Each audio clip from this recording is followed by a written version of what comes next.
All right, let's see if we are live now. I believe we are on. Let me see if I can open up the Q&A here. There's crickets chirping. It says live. I think we're broadcasting. I've got a tech guy on the other line who will let me know. Ask him if he can see us, and then we'll start here.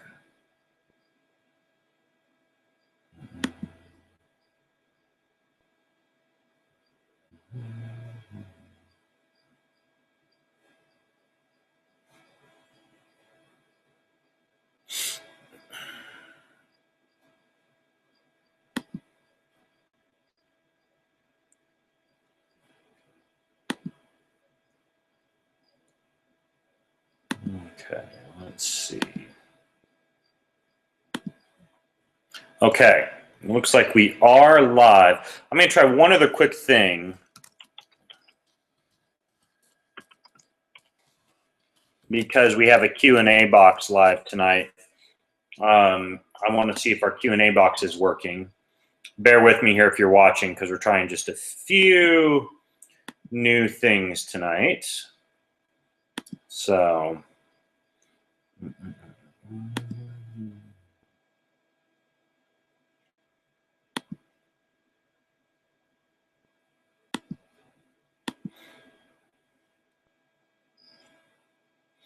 I am showing we've got viewers on. Last thing is I'm going to check our Q&A box to see if it's working. Let's see if I can enable it here.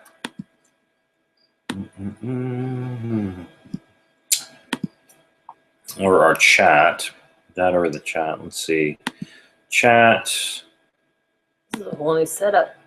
Yeah, it's a little bit different than... Well, no, it's the same setup we've been using. I'm just... Let me go to the dashboard here. I'm showing that we've got our viewers on, but let me... Okay, manage questions. Okay, so we've got some questions here. Questions will auto-update. Okay, cool. And the questions are coming through, too. I see the question from Jake, our web guy who's helping out here. So we are rocking and rolling. Cool. Questions are coming through, so I gotta... If you guys see me clicking around, it's because I got to kind of bounce back and forth between windows to go from questions to the actual broadcast, but I believe other than that, we are rocking and rolling. Okay. So, welcome the summer 2015 Inner Circle webinar. Now, I'm going to start things off with my usual. As you may have read in the recent wine post, this is my nightly recovery drink. A very inflammatory recovery drink? No, it's anti-inflammatory. Okay. I take a latte frother like this, okay? Don't get it on my couch. It's beige. I won't get it on your couch. We're sitting on the couch in our living room. And what you do is you just kind of put the frother in. My apologies, by the way, to all of our Mormon and our... I guess, Seventh-day Adventist viewers for whom this is a completely useless tactic. And also those of you who are of Asian descent and choose not to drink due to an alcohol dehydrogenase deficiency. Any of you, these 30 seconds of your life, you're never going to get back because this is completely useless for you. For everyone else, cool trick. You know when it's frothing like this that it is it's going to be ready. Okay, so I go about 30 seconds or so. And of course, you got to clean your latte frother. And set that aside. It's a very disinfectant way to do that.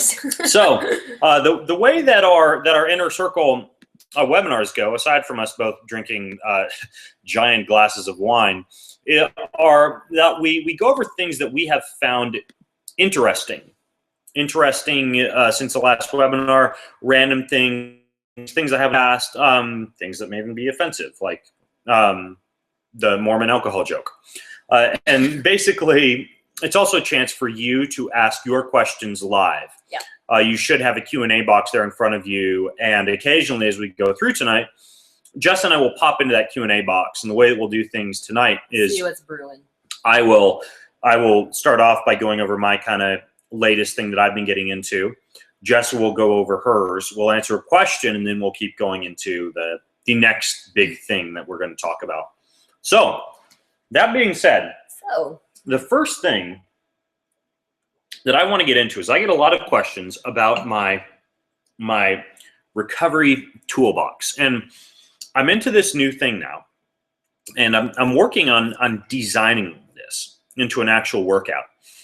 But it's a combination of a mobility workout and an actual workout routine. It involves breath restriction, mobility work, and exercise. Jessa watched me doing this for 45 minutes out on the porch in my underwear. Actually, I'm really busy doing my cardio at that point. I'm doing this about once or twice a week in the morning.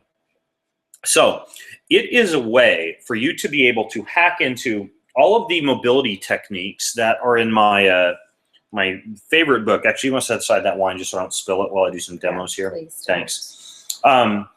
So what I have is I keep in the living room a giant box. I'll show it to you here. The reason I keep it in the living room, the only reason it's in a box is because I put it in a box. is so that it's top of mind. Oh, and yes, I'm in my underwear. Sorry, I forgot about that. Okay, so this is what the box looks like. This box sits in the corner of the living room, and it is my go-to for my mobility work. So the first thing that's in it, and I recommend that any of you who are trying to kind of stay put together for life and want to like be in the game in terms of reducing joint pain, et cetera, for a long time, especially those of you doing, you can't even see my face, No. Spartan races, triathlons, stuff like that, stuff that beats up the body, stuff that takes your body, what we may call above and beyond the call of duty, that you try out some of these things. So first of all, I keep my cookbook in here. Becoming a Supple Leopard, okay? So anytime I have an ache or a pain in a specific body part, I simply flip to the section of the book that addresses that body part, and I pretty much do just about everything in that section until the pain goes away. Usually it takes like 3 or 4 rounds, 3 or 4 kind of like workouts, mobility workouts for that pain to go away. Okay, a few of the things that I keep in here, and I will tell you after I demonstrate some of these things, how I actually do the workout and make it a workout, not just laying around on a foam roller. Yeah, so I talked about this on a recent podcast. It sounds like something out of Star Wars. It's kind of cool because it's like a bunch of little rollerblade wheels, but it's extremely hard and really digs into fascia and muscle tissue. And it sits on this I can roll with it. Okay, so this one's called a Battle Star. Battle Star. I don't think you can get it on Amazon. I think Rogue Fitness carries them. Kelly Starrett's website, Mobility Web, probably has them. Rumble roller. Okay, so it's like a roller with the ridges on it. I keep this in there. Okay. A vibrating foam roller. You probably saw me demonstrate this recently on the YouTube channel, but it's literally just a foam roller that vibrates. If you can catch that vibration on the screen. And this is not necessary. Honestly, it's kind of a toy. Full disclosure, they sent it to me. I don't know if I would spend whatever it is, $100 on a foam roller, but there you go. I don't know why Dave Asprey's sleep induction mat is in here. Probably because the boys were in here. I don't use it that much, but sometimes after mobility workout or when you want to relax, it is nice to lay this thing down on the ground. Our boys like to wear that like a cape. Bunch of spikes that kind of spike into you when you lay down on it. Okay, some of the other things. I've got a variety of different muscle sticks. Man, I have like every muscle stick on the face of the planet because they can all be used for a variety of different purposes. Okay, this looks like some kind of a sadomasochistic like dominatrix box, but basically, especially the beads.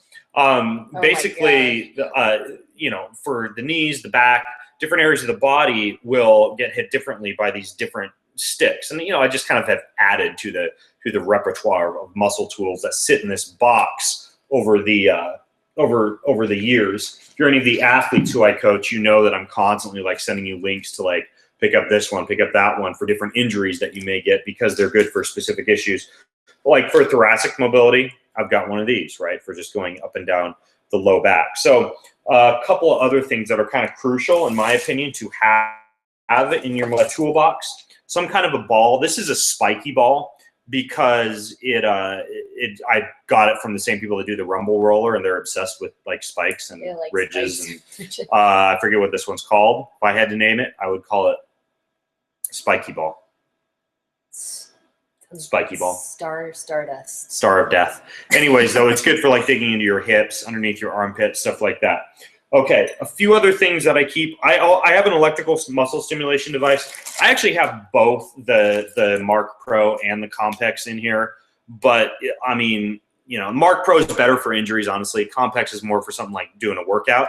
This is something that I would hook up to my body when I'm like working during the day, etc. Aside from that, there's just like a few random ACE bandages and stuff like that in here. But ultimately, that is what the toolbox looks like. If you could pick three, the top three you could have, what would they be? The rumble roller, a muscle stick, and a ball. Right, like those are the only three that you really need. And I would say that's helpful. I would throw the book in there, but honestly, if you really want to, you could probably like hunt most of this stuff down on YouTube. Okay, so what do I do with all that? That's the question, because I know that honestly, it'll be like, you know, whatever, a bunch of random recommendations from me for a shopping list. Oh, and this, I keep a training mask in there. This leads into what I actually do with this. So here's what I do. Goes really well with the Death Star. What is it? Because then you sound like Darth Vader, and then you have the. So I put on a mask to restrict oxygen. Okay, this just makes anything that would normally be easy harder. Okay, so I put on the mask to restrict oxygen, and then what I do is I start with my feet and my ankles, roll my feet and my ankles all the way up to my calves, and then I stand up and I either do 10 burpees or 100 jumping jacks or 10 high knees or something to get the heart rate up. Okay, and then that's 30 to 60 seconds of exercise. Pick your poison, whatever it is. Sometimes it will be exercise that focuses on that specific body part, right? So if I've just rolled out my IT bands, I will do like 20 leg swings side to side to improve mobility in the IT bands and to get my heart rate up after I've rolled them out. But anyways, I start with the lower leg and do the calves and then exercise. And then I do from the knees up to the hamstrings and then exercise. And then I do the hips and then exercise. Then the front of the quads, then exercise. Then the IT bends, then exercise. The adductors, then exercise. The low back, and then exercise. The thoracic spine, then exercise. The shoulders and underneath the armpits, and then exercise. And then finally the neck. That's, and I just put on a podcast or an audiobook. It's about a 30 to 45-minute routine. I guarantee if you start doing this routine, I'm working on writing it out for our Inner Circle members too. Like if you pay attention to the workouts that I upload each week into the Inner Circle, you'll start to see this one appear. But basically, when you finish, not only have you worked on your heart rate and your heart rate recovery, but you've also worked on your breath work and your diaphragm, right? If you wear one of these. And then you've also pretty much hit every single part of your body, with fascia being important for everything from like releasing neurotransmitters like dopamine and serotonin to getting rid of your propensity for injuries, especially in specific body parts. But literally, that is what has kept me, A, from spending hundreds of dollars at the massage therapist every month, and B, just staying put together, because you're working on breath work, focus, fascial adhesions, all this stuff all at the same time. Of all the things that I wanted to show you, like this is like my latest thing, because I figured out, well, hey, I can stay fit, I can get my heart rate up, I can do breath work, and I can do mobility work all at the same time. And it's incredibly effective. And literally, like, it takes 30 to 45 minutes. Like, it's not just like hitting the foam roller for 10 minutes, but I feel like a new man every week when I do this. And like on a race week or an important week, I'll do it twice a week. So I will shut up now while Jessa talks about her favorite. If you have a question about anything I just talked about, leave it in the Q&A box if you're watching live, and we'll address it. And while Jessa talks, I'm going to put on another recovery tool that I talk about. I'll talk about in a second. But in the meantime, I'll let Jessa take it away. I got to have a glass of wine because now my throat's dry. Talking. Okay, go ahead. Well, mine's, I feel like, very different than Ben's. I think it is usually very different from Ben's. Because honestly, this year I feel like I've held back more on the working out genre of life. And mainly that's just because I wanted to see how that would affect my body, because I have dealt with, for a majority of my life, with migraines. And then recently My hair was falling out for a long period of time. Not like it was growing back, but it was coming out, and it worried me a little bit. So one of the things I started cutting back on is stressful workout, like where I felt like my body was really overstressed, or just it didn't feel good, like competing. If it was stressing me out, then I kind of stepped back from that a little bit.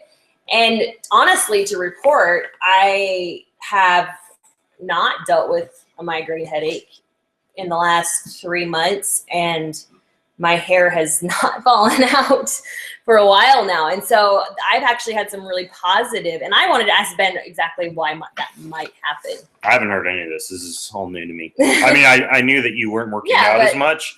I thought it was because you were doing way more like gardening. And well, it's that too, but that's just it. I don't want people to think that I've just like stopped doing anything physical. I still do very physical things. Like last week I was hauling up, cinder blocks in a wheelbarrow up a hill. It's not that I'm like totally like I'm done with physical activity. No, for me, I'm more working. Sorry, our dog just walked in. Let's go. I'm more focusing on movement, I guess, with a purpose, with a goal in the end. So like some people are building a brick wall or something like that, and they're hauling the bricks up the hill by hand and building a wall at the same time while achieving a workout and that kind of stuff. So my workouts have been more workouts with purpose, I guess, with an actual physical, like I receive something at the end. Does that make sense? One of the primary causes of migraine headaches is vasoconstriction that's related to inflammation. Sometimes the inflammation, and this doesn't have to be just for migraine headaches, this can be headaches in general.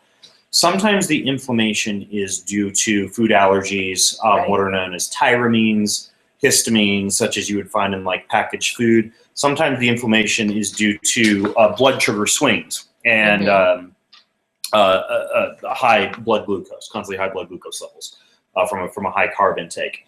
And sometimes the inflammation is environmental, right? Like EMFs, water, stuff like that. But also, and this is an observation, and I'm not saying this to like throw you under the bus or anything like that, but sometimes the inflammation is due to exercise, and specifically it's due to exercise that is not accompanied by a lot of the stuff that I just geeked out on. Right? And I know I'm not got good all at these that. adhesions, because like I watch you work out, and you work out really hard, but you don't do any of the stuff that I just talked about. And I don't. And I see this over and over again in my clients who neglect their injury prevention workouts because they just like the part about getting fit, or fellow athletes who drop off the face of the mat for a couple months because they're injured with IT band friction syndrome or whatever.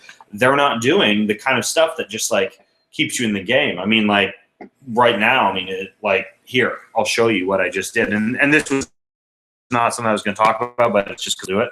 Like I'm wearing these giant moon boots now as I sit here, just again, because, it's one of those things where a lot of times, like you just have to figure out here and there where to squeeze in the recovery. But that's why a lot of people will get things like headaches and not feel good once they start to exercise. It's all just inflammation.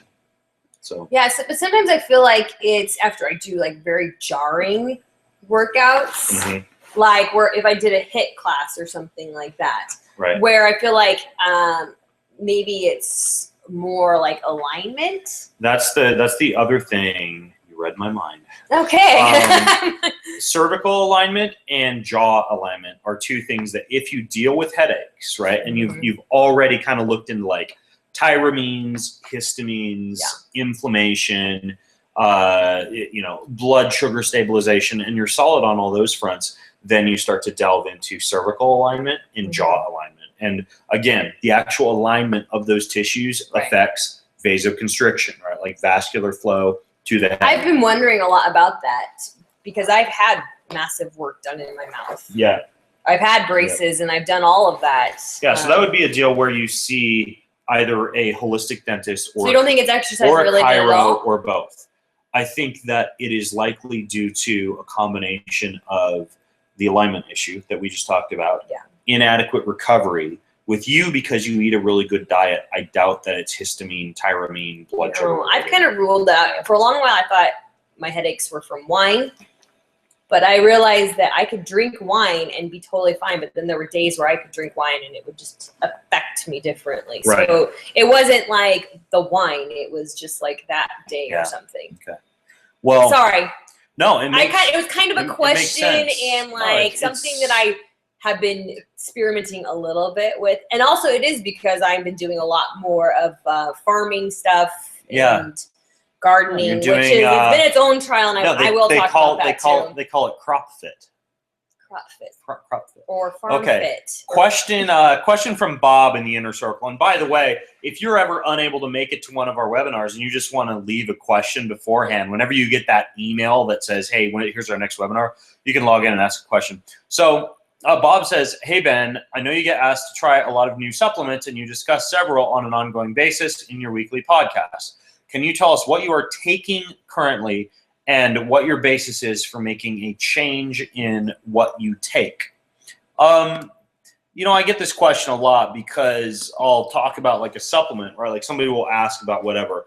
I'm getting a shoulder labrum surgery, or I get headaches frequently, or I've got eczema or whatever. And I will recommend some kind of natural remedy or essential oil or a supplement, and people will automatically assume I take it. Okay, that's not the deal. I don't, because I've mentioned probably in the past month 50 different natural remedies or oils or whatever. And the fact is, it's not the fact that I use all that stuff. What do I use? I use a multivitamin. Okay, total shotgun approach just to cover the bases. I use the Exos multivitamin, 3 in the morning, 3 in the evening. There are 2 things I take that I cycle. Okay. I will take them typically in the 4 weeks leading up to like a high priority race. Those 2 things are an herbal testosterone support blend. Okay, I use Aggressive Strength by Mike Mailer, and colostrum. Okay, those 2 are at some points during the year I take them. It's something I load with leading up to an event.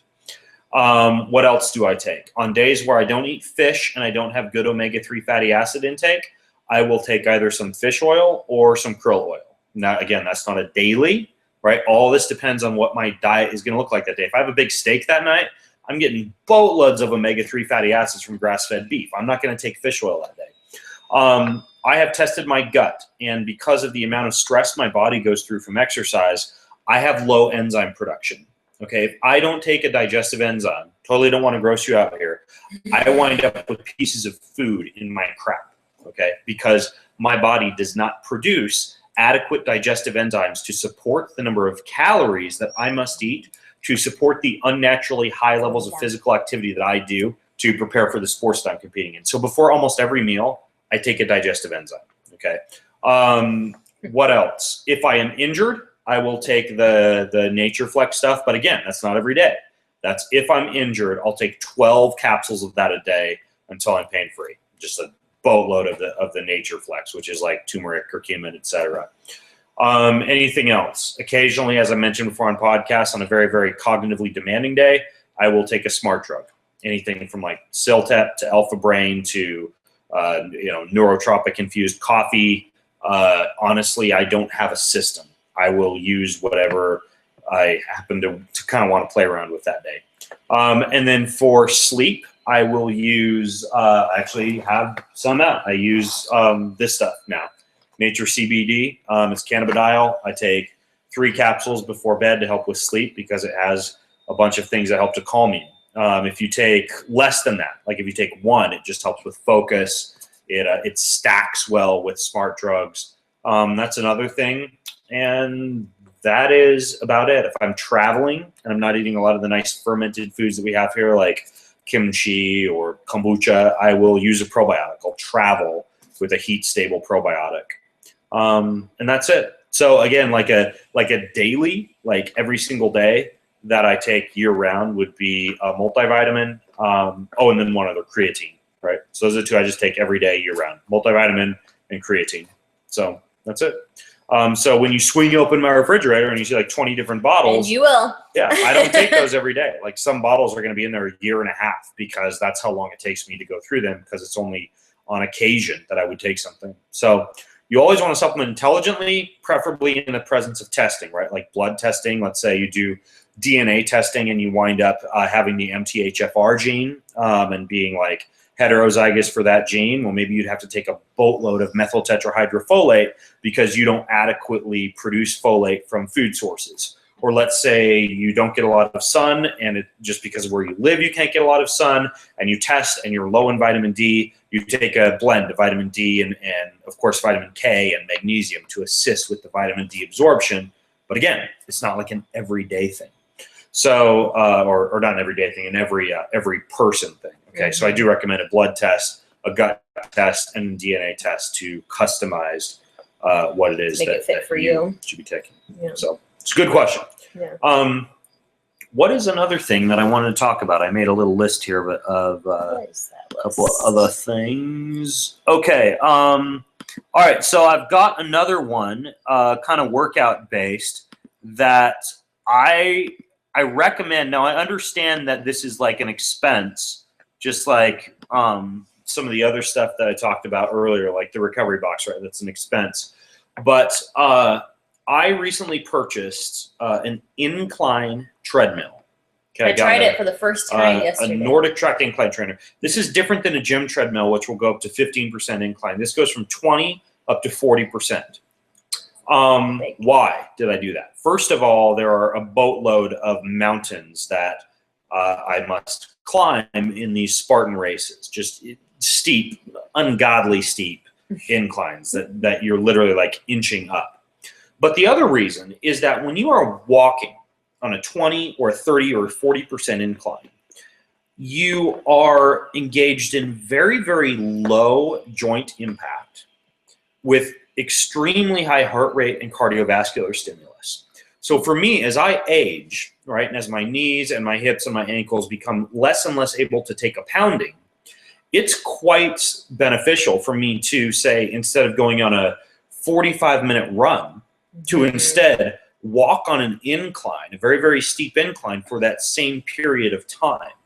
And why wouldn't I go outside and like climbing a mountain in my backyard? Because what goes up must come down, unless you're on a treadmill. So if I were to go and do that outside and just say, okay, I'm going to go on a steep walk, yeah, I go on a steep walk, but I still have to pound my knees going back down. So this incline trainer has literally changed the efficiency with which I can massively improve my VO2 max, my lactate threshold, etc., but without the impact. And there are a ton of things you can do with it. Like you could wear one of those elevation training masks. You could wear a weighted vest. I'll sometimes like carry a sandbag over one shoulder and see if I can walk for 15 minutes, right? Just like shifting the sandbag from shoulder to shoulder. Again, if you go look in the inner circle at our workouts that I post every week, you'll see some of the workouts that I'm doing on it. But ultimately, you could buy one new from Nordic Track.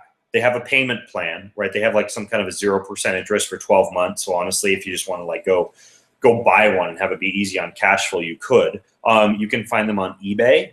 You can find them on Craigslist. That's one of the best ways to get exercise equipment is rich people on Craigslist literally pay you to take away things they bought that they never used, and treadmills are way up there. Just make sure it'll actually go at 20 to 40%.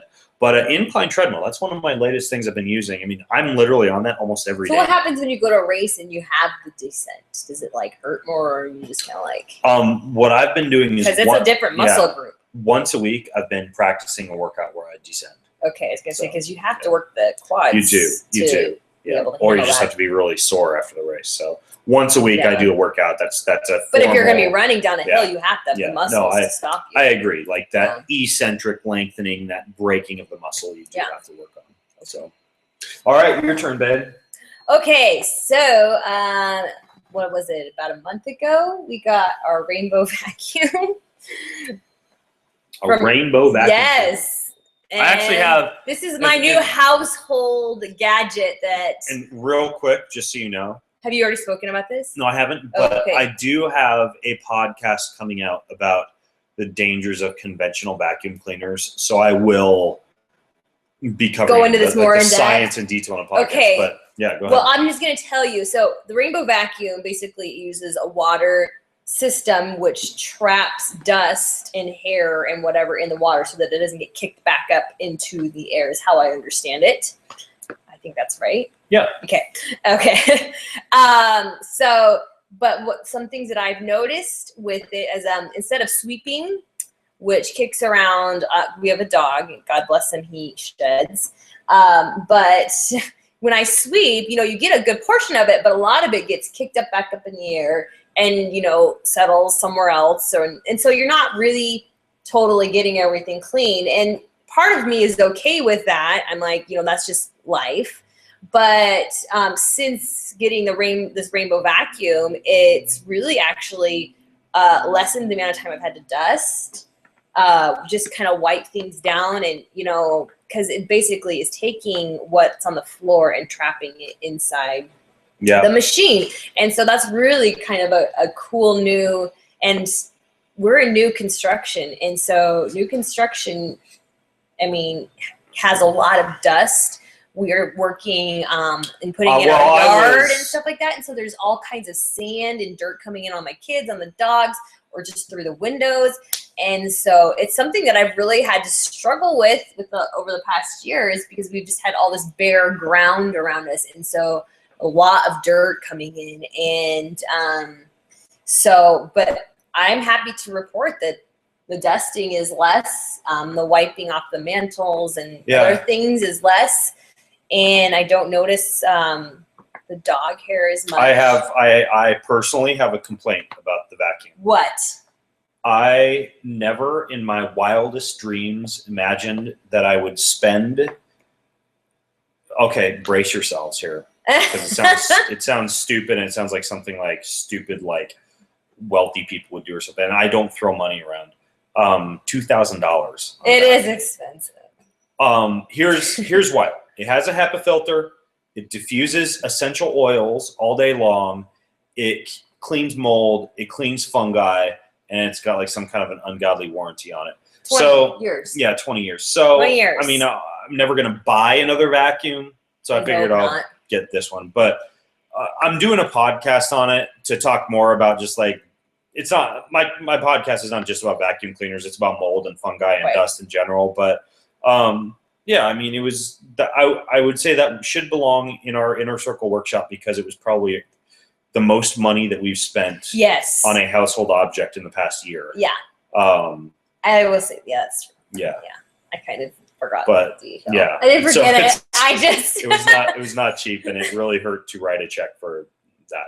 But listen to the podcast, and I'll tell you guys more about rainbow vacuums and all that jazz because there's more to it than that. But yeah, that's interesting. I know there's more. Okay, that's my new household take item. a question. You got your boots. I got my new vacuum. Freaking expensive household item. Okay, David says, you seem to always be up to date on the latest studies coming out about exercise, fitness, health, and nutrition. In a world with so much information overload, how do you find the best and most reliable information out there? Do you have specific journals you subscribe to or sources you recommend? This is a great question. This is a good question because that is super valid. Let me tell you, David. Yes. Here is what I follow.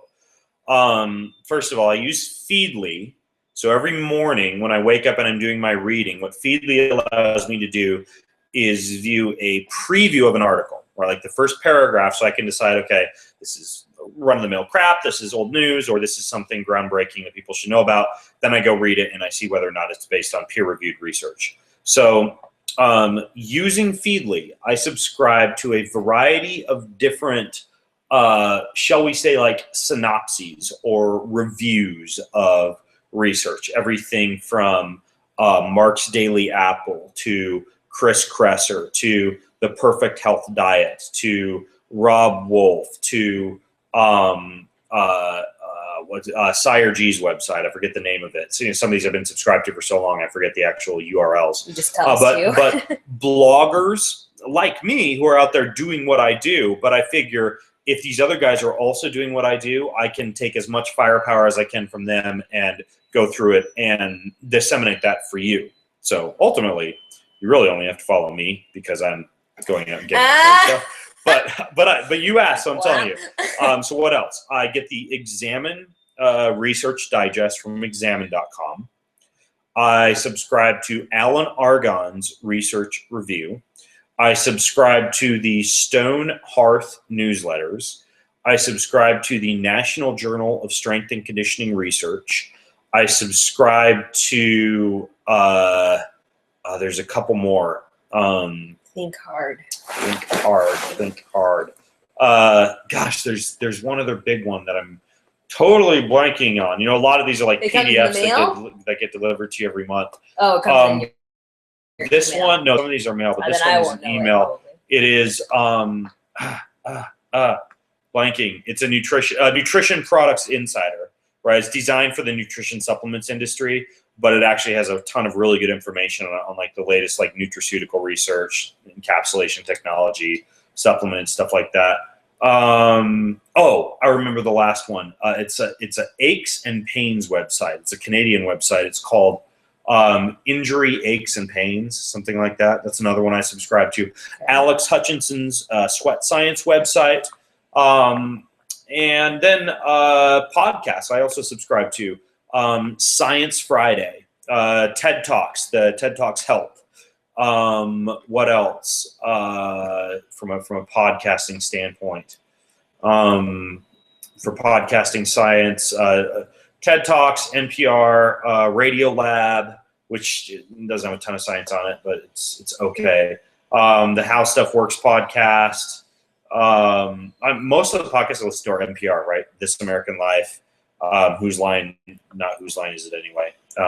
Prairie Home Companion? No, not Prairie Home Companion, even though I like that. I forget what it's called. Anyways, in the TED Talks, Freakonomics, Planet Money. I don't do a lot of like the health and fitness podcasts, you know, because honestly, it's just like, yeah, it's like listening to my podcast, right? It's just like the same old stuff that I am already reading and talking about on my show. So it's almost like too much. It feels like work when I'm doing that. So yeah, those are some of my sources. So good question. That's a lot of sources. I read a lot. I'm constantly, and then books too, right? Like anytime Victory Belt comes out with a book, I'll go read that because they publish a lot of good folks in like the paleo health and fitness sector. Anytime a new book comes out, like in the Amazon health and fitness category, I read that just because I want to stay on top of what people are writing. And I just use a Kindle, right? I send stuff to my Kindle. I send the free samples to my Kindle. I look at the table of contents. I look at the first few chapters. If I read the first few chapters and I don't learn anything new, I delete the book. That's done. But if I read the first few chapters and find anything enchanting, intriguing, etc., my take on books is if I read an entire book, which will take me anywhere from an hour to 3 hours, and I come away with one nugget of advice that will help people, then that book was worth the $7.99 to $9.99 price that I spent on it to put it on my Kindle, even if it's just one nugget.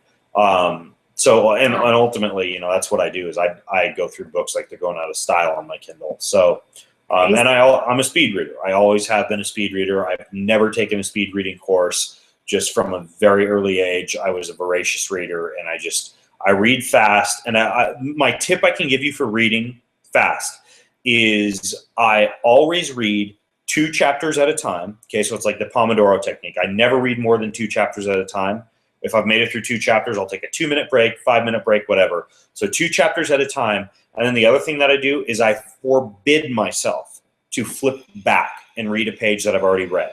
Okay, so as I'm reading, no, that's the thing is once you've set that rule for yourself, you have no choice but to get it.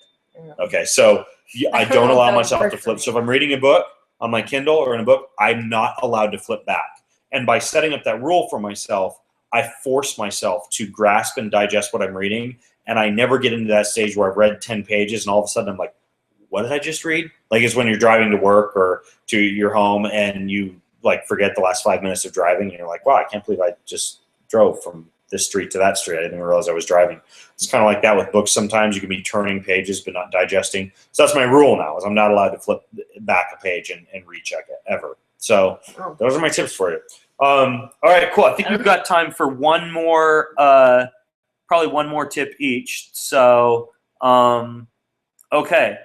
oh crap, I didn't bring it over here. What? I wanted to show people the light thing that I've been using. I don't know what you're I'll just talking explain about. it. Sorry. Use your imaginations. I explain. You mean the lighting in your ears? Yeah, the light in the ears. Oh. So I wrote this article on this thing that I've been using because I have been traveling a lot. I've been using it a lot.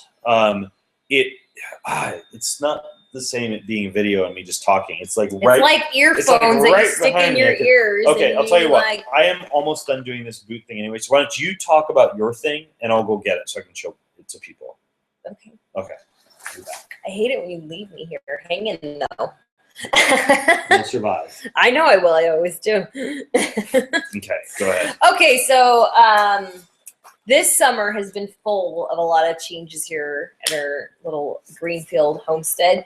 I've gardened for a while now, but this is a new environment for me. I haven't gardened in an alpine environment or a heavily shaded environment, in a very wild environment.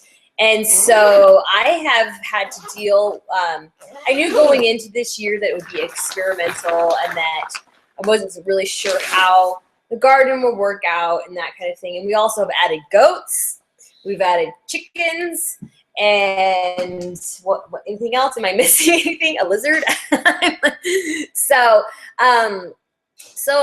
with all of this change and all this new stuff, I've kind of just gone into this summer with the, I guess, going in with the focus that I know it's going to be different. It might be hard. I might have failures. I might have successes. And so with that, I've had to really kind of try to prepare myself. And I don't, people go through this with jobs and that kind of stuff where they had to go and prepare their mind and their emotion with the fact that there might be discomfort or, like I said, failures. And I have dealt with quite a few failures this summer in my garden. I feel like my garden is the worst it has ever been in the last 4 years of my life. I posted a video of your garden. I know, and I was not. I saw that. Yeah, it sucked. Thanks. Horrible garden. There are things that are working out, and there are a lot of things that aren't. We have rabbits and all kinds of critters that I've just never had to deal with. And so, there's part of you where you feel like you can just okay, I'm going to just deal with this. This is going to happen and I'm going to deal with it. And you try to almost muscle your emotion through it. And that, if that makes sense, I don't know. Anyways, I think Ben saw me last week with where I had a massive breakdown. Okay. So Where- look, Jess and I both had breakdowns in the past week. It's Jessa had a breakdown because I was out of town for 2 weeks and she was getting over the chicken goat gardening curve, and it was one of those, she just had a the breakdown. chickens were And the then- bane of my existence. And then I had a breakdown 2 days ago when I had basically I was just I had a bunch of combination of business stuff and personal stuff that essentially resulted in me hemorrhaging cash. When you empty out your bank account and you're just oh crap, I gotta pay the bill. And I was just I was in stress coming from all directions. And you guys are our family in the inner circle, so I'm fine talking about this stuff. But just one of those deals where, so then we're watching my sister-in-law's dog, and the dog walks in and starts to eat my food, and I flip out. I'm this stupid dog. Sister needs to come pick up her stupid dog. And You're then, watching him. I know. And then what else happened? Something else dumb. That was just Jessa bought the wrong kind of wine, and I was just why did you spend $15 on this bad wine? And that we're drinking. That happens. Yeah, we're drinking now. Yeah. So, anyways, though, so we all have our breakdowns, and honestly, this is all of a sudden getting really woo-woo. No, but I was well, for me personally, I'm we put on these videos that we're yes, we know what we're doing. This is, great. We know what we're doing, but welcome to our perfect life. Yeah, but I was there are definitely moments where I'm trying new things or learning. I guess for me, it's just being open to learning new things, open to drawing upon other people's wisdom, because we don't, have all the wisdom. I'm like, you see us talking about things and that we do know a lot about. And so people have this perception that you have all of this wisdom and all of this knowledge, but we have a learning curve just like everybody else. And so I draw upon other people's information, reading books on stuff, having failure, learning from failure, it was something that I felt like I wanted to talk about, because you have to be really open to that to grow as a person. And so I felt like I kind of failed a little bit last week when I was literally having almost a panic attack with the chickens, because they don't listen to me. She didn't kill them though. I didn't. I threatened a lot of them. Do you want to know what I do? We haven't talked too much about this. What I do when I have that breakdown, when I have that stress. What do you do? So mine is a combination of woo-woo and biological stuff. So I stop, right? No MP3 player, no music, no workout, no catharsis, right? A lot of people be like, I'm going to go do deadlifts because I'm pissed. I really did want a glass of wine. Not a good strategy. Chemicals, whatever. Marijuana or weed or wine, again, not the best fix. No. Sure, a glass of wine at the end of the day to calm you down, like we're doing right now, right? Fine, that. But I'm not stressed. Yeah, it's not because we're pissed or something. What I do is I find quiet. If it can be quiet in the presence of green, like plant phytochemicals that have been shown to decrease salivary cortisol, being outside, whatever, something quiet. Somewhere where I can unplug or see something green. And I don't have a great deal of patience, right? 3 to 5 minutes is about how long I last doing this. But then I do box breathing, okay? 4 count in, 4 count hold, 4 count out, 4 count hold. And then after that, I find, as the song goes, somebody to love. Okay. The reason for this is that there's a verse in the Bible that says love covers a multitude of sins, right? So you're pissed at somebody, you love them, you give them a hug. You are mad at yourself, then you find someone to hold on to who you know loves you, a child, a loved one, whatever, even a pet. You find a way to introduce love, even a song that you love, right? Or something that stirs up feelings of love, or gratitude also works. And that works really, really well for me. Okay, so box breathing, somewhere outside in the quiet, and then love, because love is so powerful, right? It's just the ultimate fix for just about everything is either expressing love or receiving love. So I know that sounds woo-woo, but if you try it, it actually works, right? So if you're mad, even if you're just all alone, right, you call whatever, your mom. Hey, Mom, just wanted to call you up and tell you I love you, right? And automatically, just by doing something like that, you feel better. If you're religious, you can pray. You can just basically pray to God and be like, hey, God, I love you. I feel your love. Thank you. Boom. It doesn't have to be complex. But basically, the idea is I use a combination of nature, breath, and love. That's my fix for when I have a breakdown. So there you have it. Mine's chocolate. This has been wine. a moment. I'm joking. This has been a moment with Pastor Ben and his alcoholic wife. I was just gonna say that.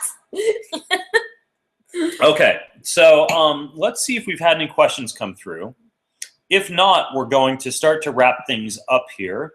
But of course, if you do have questions, we're always on the forum motto update. Let me see it. Wait, there was one at the very bottom, I thought. And that's just from Jake. Oh, okay. Suzanne says.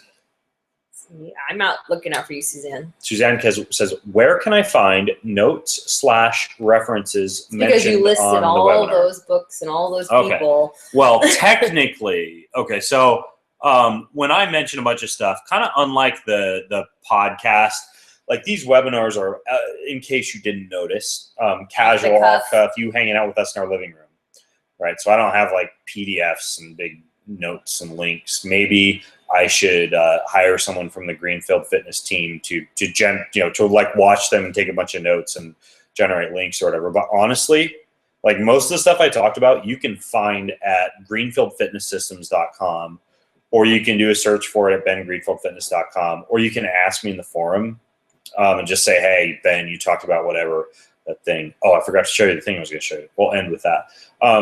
But basically, just ask, and maybe eventually, if you would like, if it's helpful, let us know. Maybe we'll generate some kind of like a PDF bonus that we can give you with this stuff, with like some links to stuff that we talk. Honestly, the reason I'm not prone to do that is what I don't want it to be is like me coming up with an excuse to show you a bunch of stuff that you can buy or that I can sell you, because I have to somehow create like a resource list, So I want to be careful not to get in that whole like, link here are all the merge things I like, this. and here are my affiliate links that you can make money off of all the stuff I just talked about.